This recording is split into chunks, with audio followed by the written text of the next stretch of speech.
I still remember the exact sound that started it all. It wasn't loud, not even dramatic, just a firm, dry knock on my front door. But something in the rhythm of it made the hairs on my arms rise. It was that kind of knock that doesn't belong to neighbors, friends, or delivery drivers. It was the knock of authority, of someone who isn't asking but demanding, someone who came with questions already shaped as accusations. When you are a black woman in a quiet suburban neighborhood, you learn to read every little sound like a warning. And that morning, before I even reached the door, I already knew something was wrong. The sun was shining, the air smelled like newly cut grass, and yet somehow the entire house felt like it had been holding its breath. I paused halfway down the hallway, my heart beating faster than it had any reason to. I looked through the peephole. 2 police officers stood there, one tall, one shorter, both with hands resting too comfortably near their holsters. Behind them, parked slightly crooked as if they'd arrived in a hurry, sat a patrol car with its lights off, but the engines still running. And to the side, almost pretending not to watch but watching every second, stood one of the HOA board members, arms crossed, face tight with something that wasn't concern. I didn't know whether to open the door or call my husband first. I didn't know what they wanted or why they were here, but I knew how fast situations could twist when people made assumptions about who you are before you even speak. So I inhaled deeply, steadied myself, and unlocked the door. The officers straightened the moment the door cracked open. The tall one's voice came out, clipped, rehearsed, like he'd practiced the tone in a mirror. "Ma'am, we received a report from your homeowners association. Do you mind answering a few questions?" That sentence alone told me everything. The HOA, if there was ever an organization that could make you question whether equality really existed, it was that group of tightly wound people who seemed offended by everything from children's chalk drawings to the shade of your porch lights. I had heard stories, but now they had crossed the line calling the police. "I'm sorry," I said, keeping my voice calm, even though my hands were trembling. "What report?" The shorter officer chimed in. "A suspicious individual was seen entering your home early this morning." I blinked. Suspicious individual, entering my own home. The only person who entered this house in the morning was my husband when he returned from his overnight shift. Or maybe they meant me. Maybe I'd been suspicious in my own doorway. Wouldn't be the first time. "Can you describe this suspicious individual?" I asked, crossing my arms, not in defiance but in protection. The tall officer looked at his notes, flipping a page as if that could make the story sound more legitimate. "Male, black, wearing dark clothing." The HOA president said it looked like he was forcing entry. A laugh almost escaped my lips, not because it was funny, but because disbelief sometimes sounds like humor when you're trying not to choke on anger. "That was my husband," I said firmly. "He lives here, with me." They exchanged a glance, the kind of glance that said they weren't fully convinced, or maybe already convinced of something else. A glance that said the cooperation they wanted was obedience, not explanation. "We'd like to confirm that," the shorter one said. "Is your husband home?" Now, my frustration started to bubble. If they had come with good intentions, they could have asked the HOA why they assumed a man entering his own home wasn't supposed to be here. They could have asked why the sight of a black man unlocking a door was automatically suspicious. They could have asked why this neighborhood, year after year, still clung to these outdated fears wrapped in polite smiles. Instead, they knocked on my door like I was living in a house that didn't belong to me. I took a slow breath. "He's sleeping. He worked a long shift. There's no reason for him to come out." The tall officer stepped forward slightly, not enough to be aggressive, but enough to make his presence feel heavier. "Ma'am, we need to speak with him." I wanted to scream at the unfairness of it, the intrusion, the disrespect, but I also knew how quickly things could escalate when emotions ran too high, and when black people were expected to react softly even when they were being treated unfairly. So, I turned toward the hallway and called out for my husband, trying to keep my voice steady. I felt embarrassed, angry, and violated all at once, like I was being forced to prove something that should never have been questioned. He answered from the bedroom, tired but alert, sensing something was off. "What's going on?" "Police," I said. "The HOA called them." For a moment, silence. Then he said, "I'm coming." The officers adjusted their stances again, hands drifting a little closer to their belts. I wanted to shout at them to calm down, to remind them they were the ones invading our space, not the other way around. But instead I stood still, heart pounding, wondering how this moment might define the next chapter of our lives. And then, The second he stepped out of the bedroom doorway into their line of sight, everything changed. My husband walked out, not in t-shirt and sweatpants like I expected, but still half in uniform from the night before. He had loosened the top, but the badge remained pinned to his chest, shining under the hallway light. The sight of that badge, that symbol of authority they instantly respected, hit the officers like a slap. Their backs straightened, their hands snapped away from their belts, and their expressions rearranged themselves like someone had just flipped a switch. "Morning, officers," my husband said, voice calm but stern. "Is there a problem?" The transformation was immediate, almost comical if it hadn't been so insulting. These same officers who looked at me with suspicion suddenly softened. Their posture dissolved from defensive to deferential. Their tone shifted from demanding to polite, almost nervous. "Oh, sir, good morning," the tall one stammered. "We didn't realize you were, a police officer." My husband finished for him, his eyebrow lifting. Why would that matter? The question hung in the air like a truth neither of them wanted to touch. I saw their faces struggle, not with the situation, but with the realization that they had walked into a moment of hypocrisy. They had assumed a black man entering his own home was suspicious, but now that he wore a badge, suddenly he was a colleague. Suddenly he was one of them, and suddenly I was no longer a potential victim of suspicion but the wife of someone they respected. But respect that only appears after a badge is shown is not respect. It is biased, dressed up as professionalism. The shorter officer quickly found his voice. "We received a report from the HOA about a possible break-in." My husband nodded slowly. "So instead of knocking politely, asking questions, or verifying information, you approached my house like a threat and insisted on seeing me as if my wife couldn't simply tell you I live here." The tall officer swallowed. "We apologize, sir. It wasn't our intention." "I'm sure it wasn't," he replied, crossing his arms, "but intentions don't erase what my wife just experienced."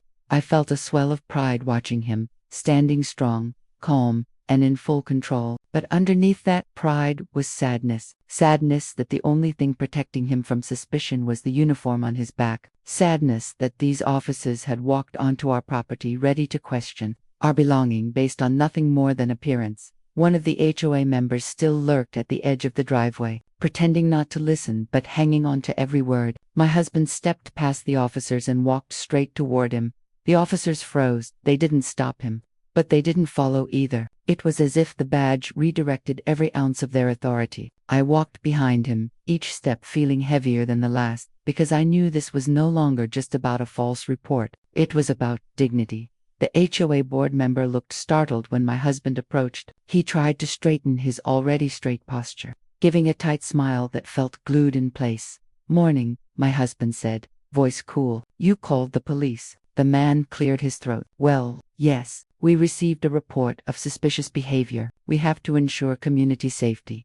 "Really?" my husband asked. "And what made you think a black man entering his own home was suspicious?" I didn't say that, he stuttered. "No," my husband cut in. "You didn't have to. The assumptions said it for you." The man's face flushed. He shifted uncomfortably, glancing at the officers as if they might come rescue him. "They didn't." "You've been in this neighborhood for how long?" my husband asked. 3 years, he answered weakly. "And in those 3 years, have you ever seen me do anything suspicious? Ever seen me enter anyone's house except my own? Ever seen me cause trouble, break rules, anything?" The man shook his head, staring at his shoes. "So what changed today?" The silence that followed was the kind of silence that reveals everything: guilt, bias, fear, and the unspoken truth that some people still see black presence as a problem, unless proven otherwise. The man opened his mouth, perhaps to apologize, perhaps to defend himself, but my husband raised a hand slightly and stopped him. "This isn't about embarrassment," he said quietly. "It's about accountability. It's about understanding the weight of what you did. You didn't call because you saw danger. You called because you saw color." I watched the man shrink under those words. They were not shouted. They were not laced with anger. They were simply true. My husband turned back toward the officers. "We're done here," he said. "Next time, verify your information before approaching my family like we're criminals." The officers nodded quickly, muttered apologies, and retreated toward their car. But as I stood there watching them leave, I felt something shift inside me. Not victory, not closure, something deeper, something sharper, because what happened wasn't a misunderstanding. It was a reminder that no matter how hard we work, how peacefully we live, how respectfully we carry ourselves. Someone will always be waiting for us to slip into a stereotype they already believe. And as the patrol car pulled away, I realized the real story wasn't about the HOA or the cops. It was about the quiet battles, fought every day behind closed doors, the ones that never make the news but shape our lives all the same. Asterisk. For the rest of that morning, the house felt different. It wasn't the walls, or the furniture, or the quiet hum of the air conditioner. It was something deeper, a shift inside me, like the air had turned heavier, thicker, charged with a truth that refused to be ignored. I tried to go about my usual routine, washing a few dishes, straightening the living room, opening the blinds to let the sunlight in, but everything felt tainted by what had happened. My hands shook every time I remembered the way the officers looked at me before my husband stepped out. The suspicion, the readiness, the quiet but unmistakable message, "You need to prove you belong here."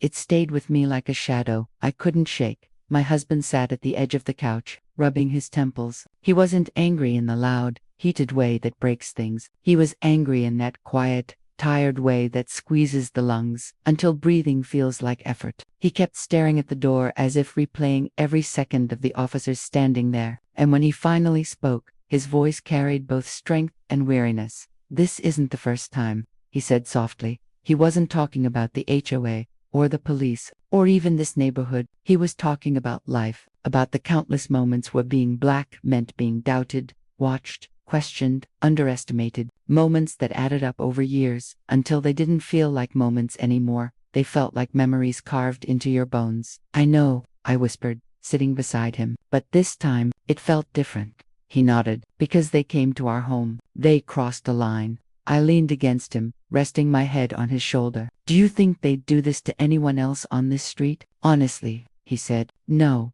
not like this." Silence settled again, but this time it wasn't peaceful. It was loaded, the kind of silence that sits between two people who understand each other without needing to speak. And then he turned to me with a seriousness that made my heart drop. "Are you okay?" Such a simple question, but its weight was enormous. Thought I wanted to say yes. I wanted to pretend everything was fine, that the officers' attitudes didn't still sting, that the HOA members' judgment didn't crawl under my skin, but the truth pushed its way out before I could swallow it. "No," I said quietly, "I'm not." He reached for my hand, his palm warm, steadying. "Talk to me." And so I did. I told him how scared I was when I saw those officers through the peephole, how I hesitated to open the door because every headline I'd ever read flashed through my mind, how their tone made me feel like a trespasser in my own home, how their posture changed instantly when they saw him in uniform, as if my word alone wasn't enough to grant me dignity, how the HOA member's smirk made me want to scream. I didn't cry, not at first. My voice trembled, but I kept trying to hold myself together, until I said one sentence that cracked everything open. I felt powerless. The moment the words left my mouth, tears spilled over. My husband pulled me into his arms, holding me like he could physically shield me from the memory. And maybe in some ways he was trying to, but that's the thing about moments like this. They don't just sit in the past. They linger, they settle inside you. They reshape the way you see your own space. "We're not powerless," he whispered into my hair. "Not in this house. Not in our lives. They don't get to define us." I believed him, but belief didn't erase the bruise the experience left behind. After a while, I wiped my face and he kissed my forehead gently. "Let's take a walk," he suggested. "We shouldn't hide inside." Not because of them.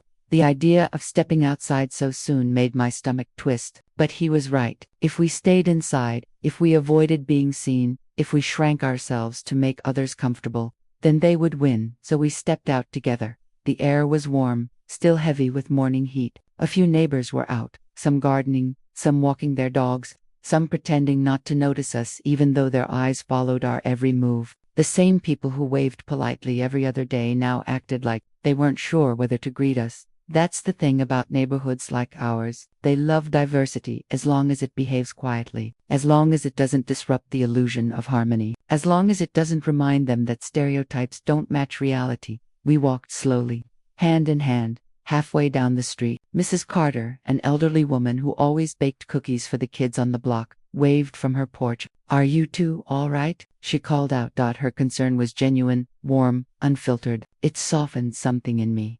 "We're okay," I replied with a smile. She nodded. I saw the police car this morning. Some folks need to mind their business instead of stirring trouble. The way she said it made me exhale for the first time since the incident. Not everyone in this neighborhood was blind to what happened. Not everyone was complicit. Some people understood, even if they couldn't fix it. As we continued walking, more neighbors peeked out. Not all kind, not all unkind, but all curious. The story had already spread, carried by whispers and assumptions. But I didn't care anymore, because every step I took reminded me that I deserved to walk freely here, to live freely here, to exist without apology here. When we returned home, my husband's phone buzzed. He looked down, frowned, and then held it out to me. "It's the HOA president," he said. I stared at the screen, my heart tightening again. "What does he want?" "Probably damage control," he muttered. But instead of answering, he hit speaker and let the call ring out loud.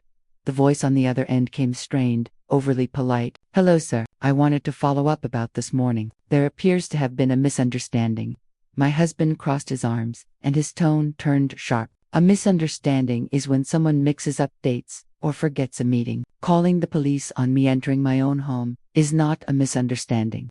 Of course, the president said quickly. "We take these reports seriously. We were only concerned for safety." "Whose safety?" my husband asked. "Certainly not ours." There was a long pause. Then the president cleared his throat. "We'd like to invite you both to the next HOA meeting to discuss this." I cut in, unable to stay silent. "To discuss what exactly? The fact that we live here, or the fact that someone thought we didn't?" The line went quiet. My husband ended the call without saying another word, and that's when I realized this wasn't just a story about a knock on the door. It wasn't just an embarrassing mistake or a moment of racial profiling. It was a turning point, a moment that pulled back the curtain on a truth we had tried to ignore for too long. People will accept you until they don't.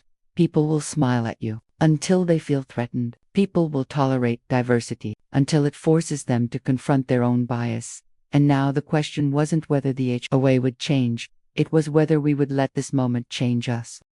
The rest of that day unfolded like a series of moments I didn't quite know how to process. I kept replaying the morning in my head, every knock, every stare, every word spoken with suspicion disguised as procedure. My mind kept trying to find logic in it, some explanation that would make it feel less personal, less targeted, but the truth stood firm. It was personal. It was targeted. It was bias wrapped in the thin fabric of neighborhood safety. As evening approached, our house glowed softly with the warm light of the setting sun. But inside, my heart still felt dim, restless. I found myself sitting at the edge of the bed, staring at the same spot on the floor, as if answers might rise from the carpet if I focused hard enough. My husband stood in the doorway, watching me, with that blend of concern and patience he always seemed to carry. "You've been quiet," he said gently. I looked up at him. "I'm thinking." He stepped in, leaning against the dresser. "About the meeting, about everything," I replied. "About us, this neighborhood, our future here." He nodded slowly, understanding without needing elaborate explanations. "You feel unsafe." I sighed. Not unsafe like danger's coming. Unsafe like, I don't know when someone will decide we don't belong again. Unsafe like my word means nothing until you walk into the room wearing a badge. Unsafe like the place we've invested our dreams in is still waiting for us to prove ourselves. He sat beside me, placing his hand over mine. "We chose this home because we wanted peace. We deserve to have it." "I know," I said, "but peace doesn't feel like something we're allowed to have without defending it." He didn't argue, not because he agreed completely, but because he understood the reality. We had both grown up knowing what it meant to be second-guessed before anyone even heard your voice, what it meant to be background-checked by society at every turn, even in spaces we rightfully occupied. "Maybe we should go to the HOA meeting," he said after a moment. I turned sharply. Why? To sit there and let them talk in circles about policies and misunderstandings? "No," he said, "not to defend ourselves, to confront them, to make them face what happened, to make sure they understand we're not easy targets." I looked at him, really looked at him, and saw something new behind his eyes. Not anger, not pride, something deep, the kind that comes when you realize silence can become permission if left unchecked. "Do you want to go?" I asked. "I think we should," he said. "Together." A part of me wanted to say yes immediately. Another part wanted to run from the idea, because facing them meant opening myself up, again exposing the wound before it had even started healing. But running from it meant letting fear set the rules. And I was tired of fear. Okay, I said softly. We'll go. He squeezed my hand. We'll go, but on our terms. Later that night, I stepped outside alone to get some air. The neighborhood was quiet, peaceful in the way only evenings could be. The streetlights cast long shadows across the lawns. Crickets hummed in the distance. For a moment, it almost felt like any other night. But then I saw it again. The house across the street. Curtains shifting like someone was watching. Not in a dramatic, threatening way. Just a brief movement. A sliver of curiosity. The kind that said, "What are they doing now?" I pretended not to notice, but inside, the observation stung. That was the problem with incidents like this. They didn't end when the police left. They lingered in the eyes of neighbors, in the whispers, in the way people suddenly adjusted the way they greeted you. Everything had a before and after. Now, I closed my eyes, breathing in slowly. The cool air brushed against my face, soothing the heat of the day. And in that moment, I began talking to myself, not aloud, but in the quiet place inside where fear and strength meet. You have a right to be here. You have a right to breathe here, to walk here, to live here. You don't need permission. You don't need validation. As the words settled in me, something softened, something healed, just a little. When I walked back inside, I found my husband in the kitchen preparing dinner. He looked up and smiled. "Feeling better?" "A little," I said. "Enough to keep going?" He nodded. "That's more than enough." The next 2 days passed quietly, but not peacefully. There were looks from neighbors, some sympathetic, some uncomfortable, some pretending the incident never happened. A couple of people avoided eye contact altogether, which told me everything I needed to know about their thoughts. But there were also small acts of kindness.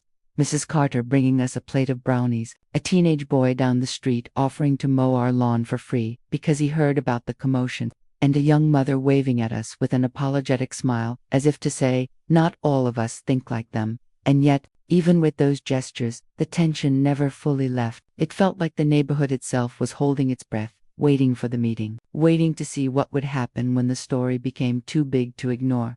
When the day finally came, I woke up with a knot in my stomach. My husband wore his usual calm expression, but I could tell he was preparing himself too, not for a fight but for truth, for clarity, for dignity. We dressed neatly, simple, presentable clothes, not because we needed to impress anyone, but because we wanted to enter that room standing tall. Before leaving, I looked at our home, the framed photos, the plants I had nurtured, the couch where we laughed, cried, and lived, and I whispered to myself, "This is our space. No one takes that away from us." The walk to the community center felt longer than usual. The sun was setting, painting the sky in shades of orange and purple. People were already heading inside. Neighbors, board members, residents curious to hear the story firsthand. As we stepped in, dozens of eyes shifted toward us. Some widened, some dropped, some lingered too long, some softened with recognition. My heart pounded, my palms sweated, but I didn't shrink. I didn't look away, because this moment was exactly where I needed to be.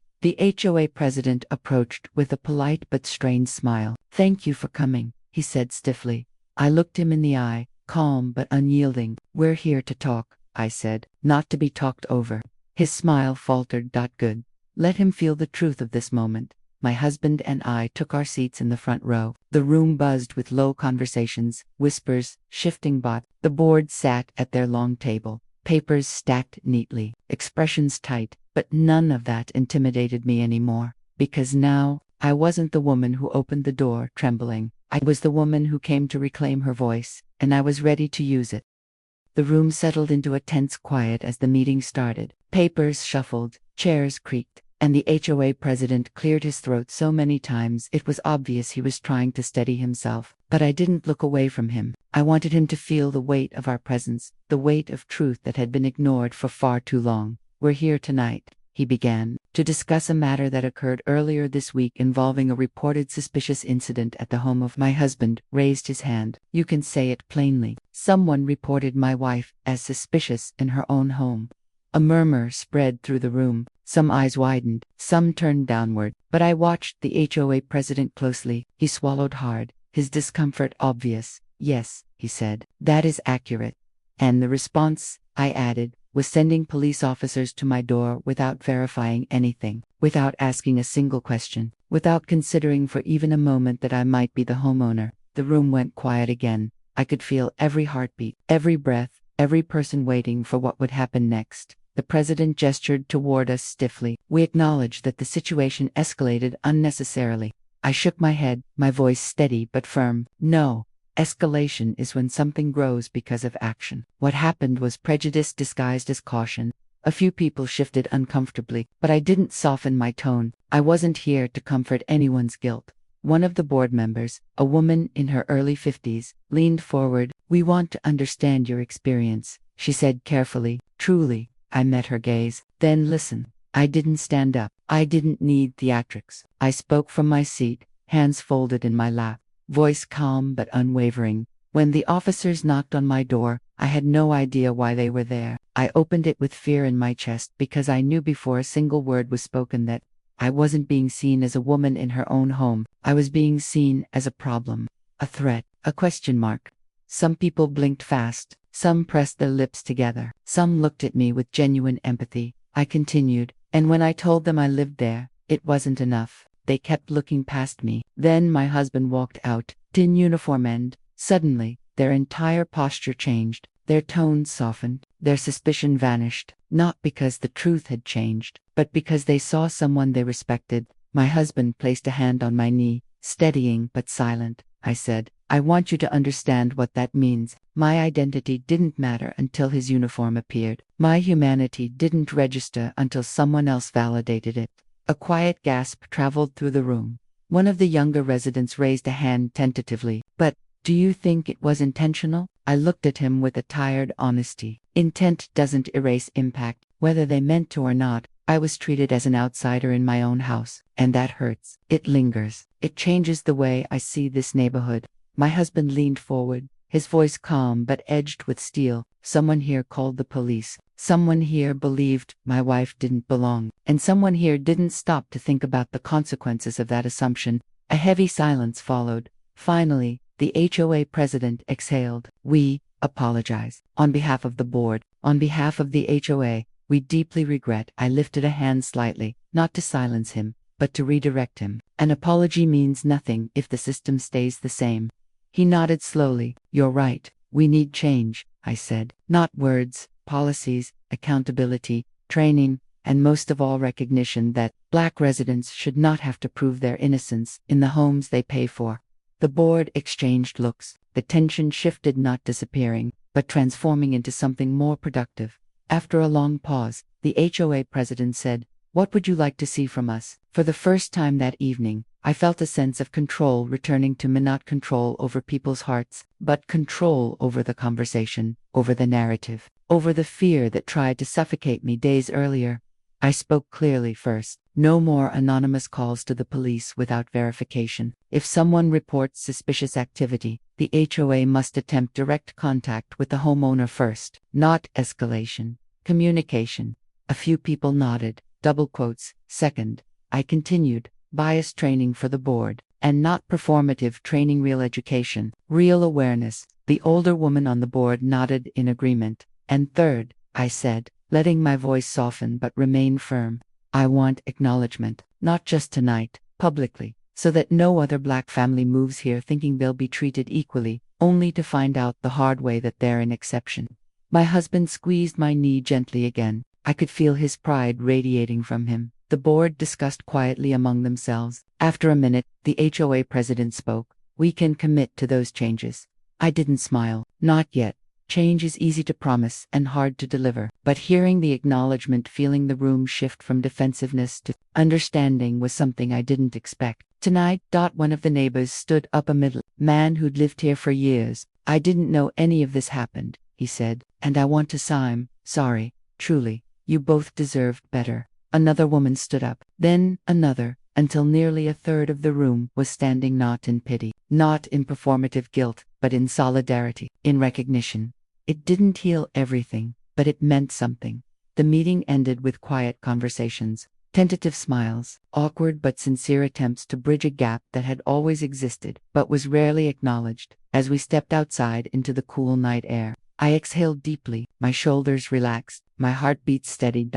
My husband looked at me with that soft, proud smile he saved for moments like this. You did incredible, he whispered. I just told the truth, I said. Sometimes, he replied, that's the bravest thing a person can do. We walked home together, the moon casting a gentle glow across the street. For the first time in days, the neighborhood didn't feel like a battlefield. It didn't feel like a test I might fail. It felt like a place I had reclaimed. Later that night, as I lay in bed, the events of the week washed through me: fear, anger, humiliation, courage, clarity, and somewhere in the middle of all that, pride settled quietly inside me. Not pride in confrontation, not pride in victory, but pride in survival, pride in truth, pride in refusing to shrink. Because I realized something important. Belonging isn't granted by neighbors or validated by uniforms. Belonging is claimed by standing firm, by speaking up, by saying, this is my home, even when others try to make you doubt it. And that's exactly what I did. This is my home, my life, my story. And no one, not an HOA form, not a suspicious neighbor, not a pair of unprepared officers will ever take that away from me again.